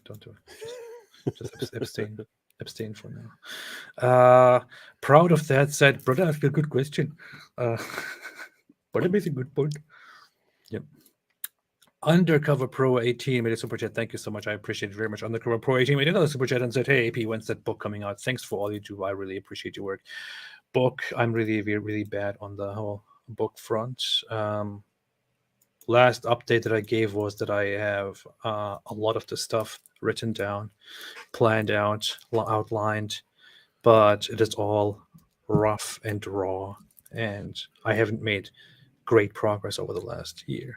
I'd settle for a really good video, AP. I don't know. I feel like I feel like a book would be. I don't know. And the idea of the book is very good, and the outline is very good too. It's just, yeah. Hey, you should do what they do and like totally make stuff up. Yeah. Like Yusuf Estes, he never had any sort of position or anything else.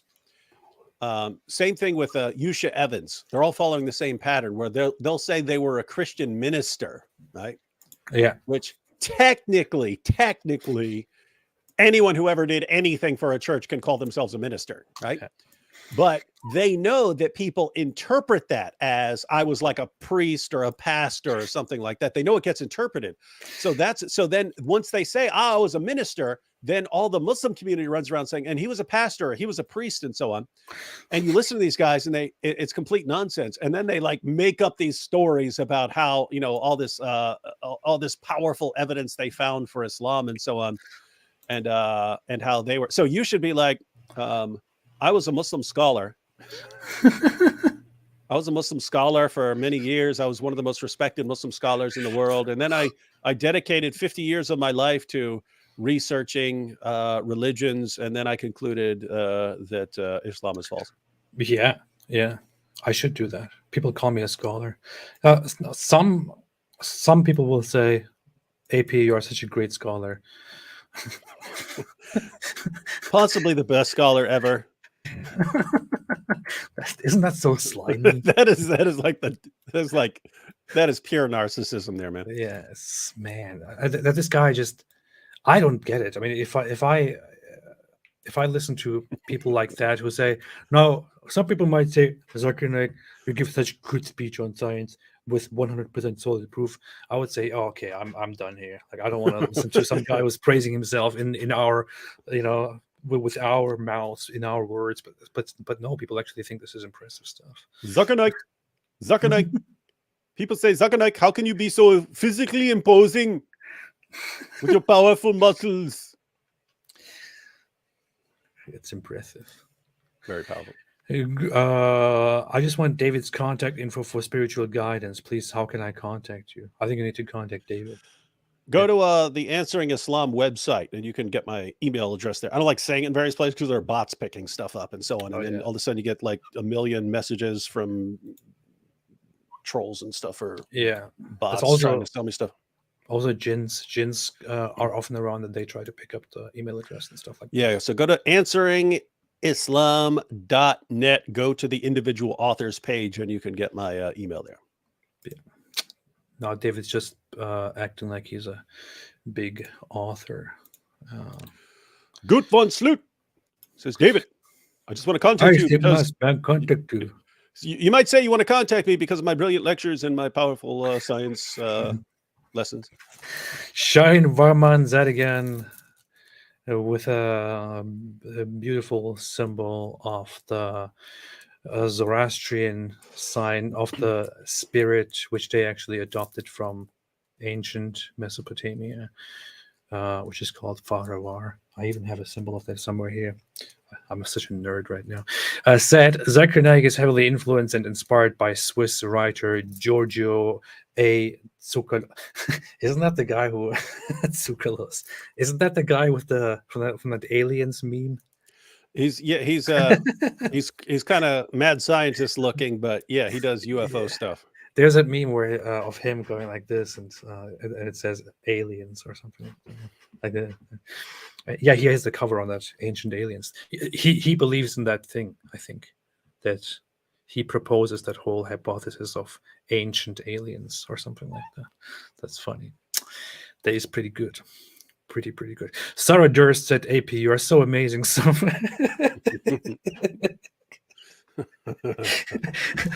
AP, amazing, so brilliant, so smart, so eloquent, so fantastic. There's no better YouTuber than you and no better speaker and streamer than you. Did you actually copy what I said earlier? I feel this sounds like that's exactly what I said.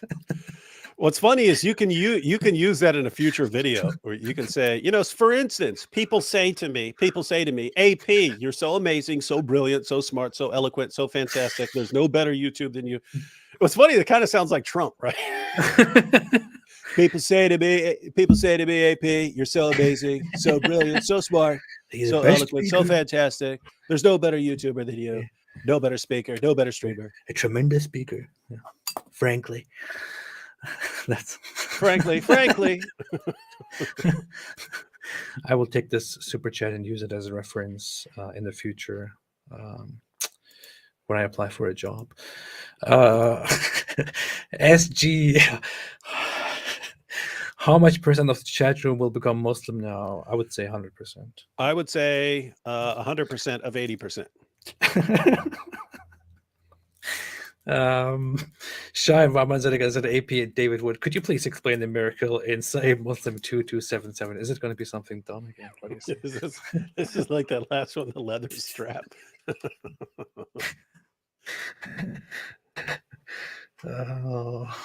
Oh boy, it's this one. Okay, it's not too bad here. I recognize the stone in Mecca, which used to pay me salutations before my advent as a prophet, and I recognize that even now. So this is Muhammad recognizing a stone that would greet him in Mecca, even before he was a prophet, and even now as a prophet, I still recognize that it salutates him. Wow, it salutes him. Mm-hmm. What do you think about this great miracle, David? Well, I mean, it does explain a lot of their beliefs about like the black stone and so on, that Muhammad just believed, a random rock could greet him when he walked by. Hey, Muhammad, what's up? Hey, what's up, rock? Yo, hey, Muhammad, how's things going with that child bride? What? And he was like, hey, what's up, Dwayne? Stone. Yeah. Looks like someone was smoking a rock here. You know what I mean? Yeah. Man. This is funny. So this is just supporting evidence that there was probably something wrong with Muhammad, mentally speaking. That does look like what that is. I mean, imagine you take this and think, wow, look at this. The Prophet Muhammad sallallahu alaihi wasallam, there was a stone that would greet him. Even the stone was aware of the powerful prophethood of the Prophet Muhammad sallallahu alaihi wasallam. Whereas if a regular person said, hey, every day that I walk to work, there's this stone and it keeps saying hello to me, you would think, okay, dude, you need to see a doctor. You need to see a psychiatrist. Yeah, so notice if you believe in God, then you believe that God could make a rock speak, right? So that would be one thing. Like even with the black stone, and they're saying, at the judgment, this black stone is going to come alive. You could kind of say, okay, well, can't God make that black stone come? But when you actually read the Muslim sources, he seems to get the impression that these things are just alive and conscious and have thoughts and can communicate like this. Yeah. Like rocks and trees and so. And notice, I mean, so notice when it's rocks and trees. Let me give an example. When Jesus says, when people are praising Jesus as if he's God, and people warn him, say, "Hey, look what they're saying," and he says, "If they weren't saying it, the stones would cry out." I've never met a Christian who thinks Jesus is actually claiming that these rocks would start saying these things. Well, it makes complete sense. That would be considered a form of like hyperbolic language. And so when you read Muslim passages, when I read Muslim passages as a Christian, and then then Muhammad says that, the last judgment will not come until you kill the Jews. And even if a Jew is hiding behind a tree or a rock, the tree or the rock will cry out, "Hey, there's a Jew hiding behind me. Come kill him." There's a tendency to think, oh, the killing is just going to be so bad and so brutal that they can use this hyperbolic language about rocks and trees and so on. But when you read Muhammad's actual thoughts on rocks and trees, it really seems like he believes that rocks and trees are conscious and are talking to him all the time. So he seems to think that this is what's going on. So anyway, as a Muslim, especially with a spirit with a very spiritual mystical background. I actually used to believe that rocks, grass, trees, everything is possibly conscious and can possibly tell things to you, because that's what Islam teaches you. Grass. Grass, yeah. Seems like you've been smoking a little grass. If you thought. Yeah, yeah. He's talking about the rock. I mean, I know that's why I said he's saying, "Oh, hi, Dwayne," like Dwayne Johnson, the Rock. You know, that's what Muhammad was saying to this stone. But yeah, good. Anyway, D Boudreau, hey D, what's up? D is here always. Appreciate you. More Prophet Tales, please. Yeah, I agree. I agree. There should be more Prophet Tales episodes, because I think that show was great. I don't know why they didn't continue. But that show was very funny. It was very good. I really love it, and I hope there will be more episodes of that as well. Thank you, D. Somebody with a Korean name, which I cannot possibly read, though, with a euro currency super chat. Is that a euro? I think that's euro. Yeah. With no message in it at all, made a super chat, and this just makes me think this is a European person who's pretending to be Korean. It's just being an imposter here. How Yeah, dare they you? cut and pasted that stuff. Yeah. How dare you? How dare you? But I appreciate it. Thank you. Thank you very much for your contributions. All right. With that little bit of rudeness, I think we have come to another end of another episode. Powerful Unfortunately, powerful episode in which we have been convinced that the Quran is indeed ahead of science. And notice yet again, I mean, how many times have we done this? We actually open up our channels for dawah. Yeah. We say, hey, let's see the dawah, and we go through their videos that they praise as brilliant and awesome, and it turns out to be pretty bad and terrible. That is true. That is true. Zaid al-Hindawi said the Illuminati will prevail and all religions will be doomed. Absolutely. Absolutely, brother. Greetings to my friends over at the Illuminati, who have been doing a great job supporting this channel and helping me get where I am so far, who are giving me all kinds of support in these trying times as a YouTube creator. Thanks, Illuminati guys. Can you explain Surah Ibn Majah 4099? Ibn Majah 4099. I'm expecting a Farid video now about AP admits. And look at this video. Here in this video, Apostate Prophet admits that he's working for the Illuminati. I have been saying this the entire time.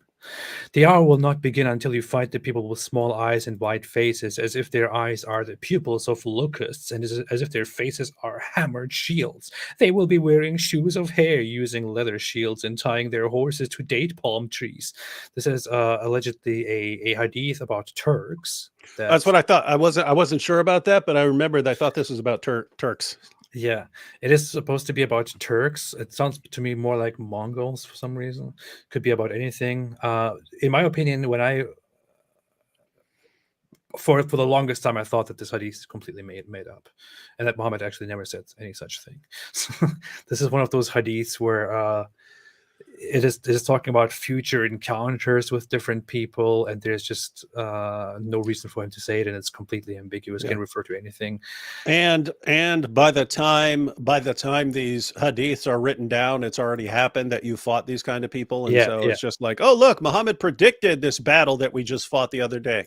Yeah, exactly. That would be very convenient to say, but yeah, no, people say that that this is about Turks, and they used to have these faces. Their faces are hammered shields and stuff like that, and I don't look like that. I have to say the Muslim sources sound a bit racist the way they're pointing out all these features of people. To be fair, Turks at that time look nothing like Turks today. Turks at that time looked like Mongols today. They had they had the eyes and different structures and faces. The Turks today are just a result of mixing with Persians and Bull, your face looks like a hammered shield, and you've got your tiny little pupils. Like, wait, what did it say?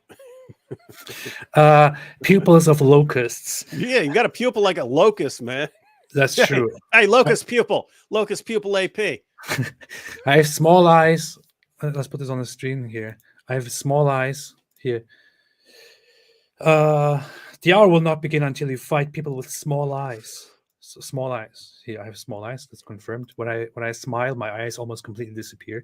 Wide faces.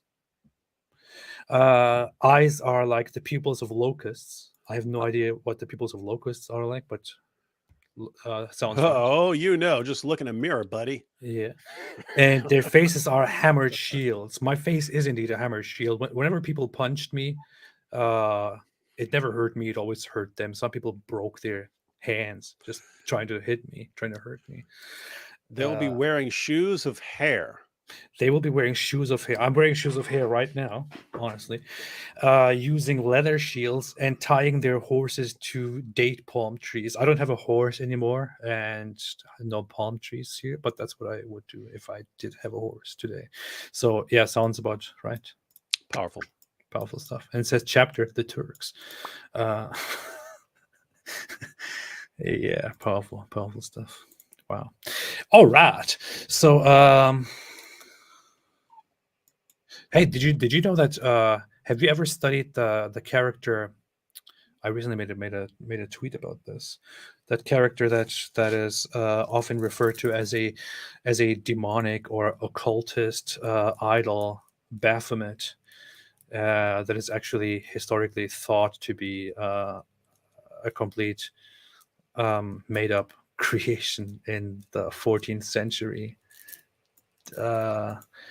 That historians agree that the name of it is actually, the name Baphomet is actually an alteration of Muhammad, whom they would call Mahomet. So Baphomet is for Mahomet. Well, yeah, I mean, keep in mind they say Mecca is Becca, right? So Yeah, you can just switch those M's and B's anytime you want.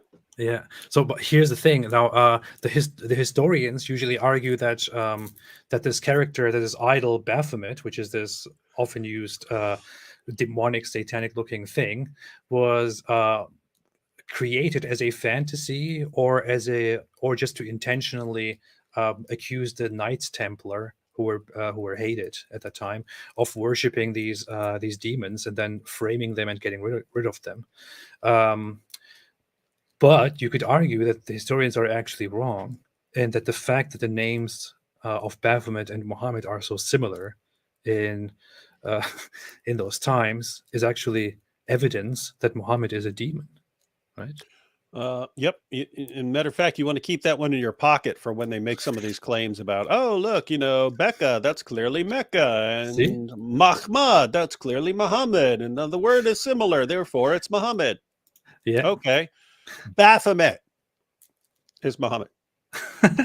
Look at the picture. Kind of looks just like him. Looks just like him. Yeah. It's exactly the same. This like is what twin brothers. I think this is what Muhammad actually looked like, as far as I understand it. From when I read the descriptions, this is kind of what it looked like. Let's bring this up here. This might be very similar to Muhammad here. This is actually what Muhammad may have looked like. And the names also sound similar, so why not? Yeah. You got to get one of the white. Say Muhammad was white. There you go. That one's better. Here.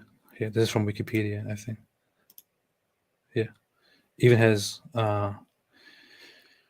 boobies. And look, he's pointing to the crescent moon. See that? See, this is clear. See? Here's a moon, there's a moon. And he's doing the more accurate two fingers. See, like ISIS and stuff, they do the one finger, but in reality, they know it's Allah and Muhammad. So you're supposed to do two fingers. Huh. This is interesting. This clearly proves that this is actually Muhammad. You should make an argument about how Baphomet is Muhammad, but make it like one of theirs where you're pointing out all these little details and stuff like this, and you say, hey, this is the proof.